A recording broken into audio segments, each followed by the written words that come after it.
Russia is losing the Caucasus. The aggressor no longer has any influence on the region that is most important to it.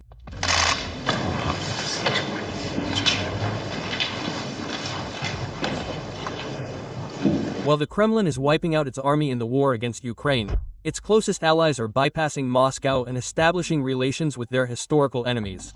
We discussed the process of normalizing relations between Armenia and Turkey, events in the region and the importance of ongoing dialogue. Armenia remains committed to building peace and stability in our region. Currently, the Armenian government is actively working on reconciliation with Azerbaijan and Turkey by abandoning mutual claims. At the same time, Yerevan's official ally in the CSTO, Russia, has been thrown out of the negotiation process. Over the past 2 years, Armenia, a member of the CSTO, has been subjected to aggression by Azerbaijan at least 3 times. It is depressing that Armenia's membership in the CSTO has not restrained Azerbaijan from aggressive actions. These facts cause enormous damage to the image of the CSTO, both inside our country and abroad. How are relations between sworn enemies Armenia, Turkey and Azerbaijan being normalized? What role is assigned to Russia, and what is the military potential of the Caucasus countries? About this and more further in Arsenal. The crisis in relations between Yerevan and Ankara has deep and very painful roots. The key disagreement between Armenia and Turkey is the issue of recognition of the Armenian genocide. Official Ankara refuses to recognize the atrocities committed by the authorities of the then Ottoman Empire in 1915 against millions of Armenians in the territories controlled by the authorities of the Ottoman Empire. The genocide was carried out by physical extermination and forced deportation. Despite the fact that the Armenian genocide is the second most studied act of genocide in history after the Holocaust, and the actions of the Ottoman Empire against Armenians were for the first time in history called a crime against humanity at the international level. Turkey-Azerbaijan, as well as their modern historiography, denies the fact of genocide, while recognizing numerous victims among the Armenian population. For the sake of improving relations between the countries in the present, Armenian Prime Minister Nikol Pashinyan agreed to turn a blind eye to the crime of the past. International recognition of the Armenian genocide is not among our foreign policy priorities today.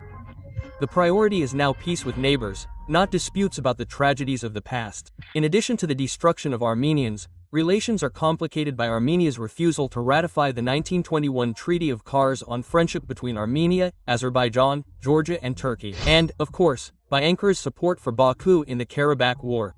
Today, the border between the two neighboring states is closed. Its length is 311 kilometers. Turkey will not hesitate to oppose any encroachment on the rights and lands of Azerbaijan.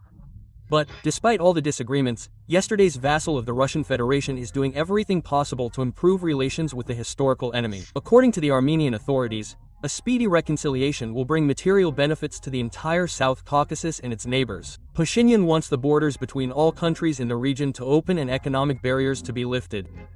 He sees Armenia as a crossroads of the world with roads, gas pipelines, cables and power lines that will link Azerbaijan, Georgia, Iran and Turkey. This plan promises the shortest route between the Black Sea and the Persian Gulf, as well as between the Caspian and Marmara Seas. And what is most important in this whole story is that Moscow is left out.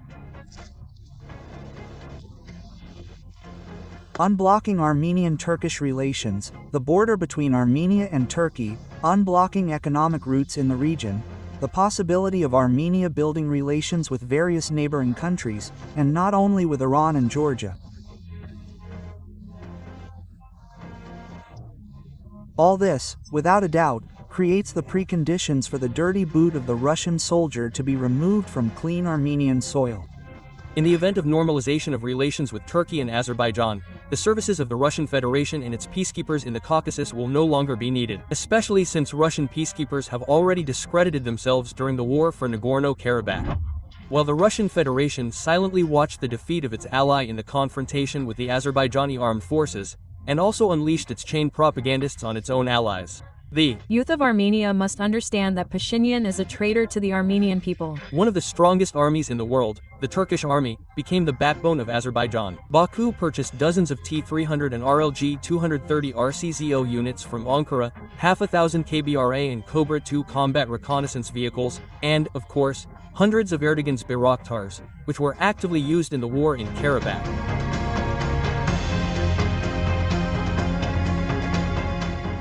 It was the strong friendship with Turkey that brought the Azerbaijani armed forces to a new technological level. Turkish instructors from one of the strongest and most experienced NATO armies are tightly integrated into all of Aliyev's combat units. Moreover, according to Western media, immediately before the start of hostilities, with the assistance of Erdogan, Syrian mercenaries from pro-Turkish armed formations were sent to Karabakh, who also contributed to the victory over Armenia and its allies, Russian peacekeepers. The president of Azerbaijan, Mr. Ilham Aliyev, briefly expressed his attitude to the Azerbaijani army. He said, "The Azerbaijani army will receive everything it needs."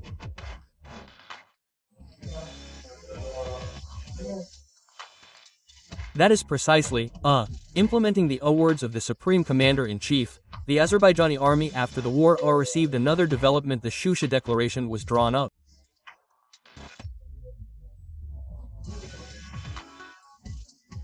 The Supreme Commander-in-Chief tasked the Azerbaijani army to develop according to the Turkish model. In the case of the Armenian army, things are much worse.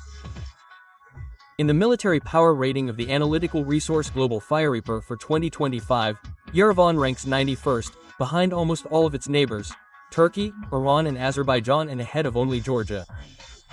The Armenian army has 65,000 soldiers. Almost all the equipment and weapons are the legacy of the USSR. The main battle tank T-72 in the amount of 100 units. The infantry uses the BMP-1. At the same time, there is a variety in artillery. Yerevan ordered 36 Caesars from Paris. More than 70 TC-20 units were purchased from India, and several BM-80 MLRS from China.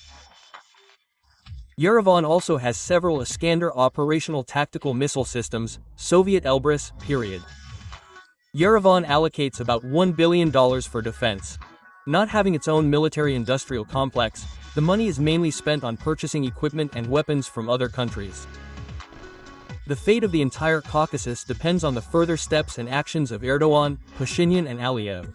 Will this region be able to finally throw off the historical shackles of Russia? We will find out in the near future. Surprisingly, Medinsky does not know that Karabakh has never been a disputed territory. We would like to remind you that Karabakh is the original land of Azerbaijan. Unfortunately, the Russian presidential aide compares the Russian-Ukrainian war with the situation in Karabakh. Such a comparison is inappropriate, since Azerbaijan has never violated the territorial integrity of any country and has not waged an aggressive war against any country. That's all. Do not forget to write in the comments what types of weapons you would like to learn more about. Like this video and, of course, subscribe to our Arsenal channel. The link is in the description under the video.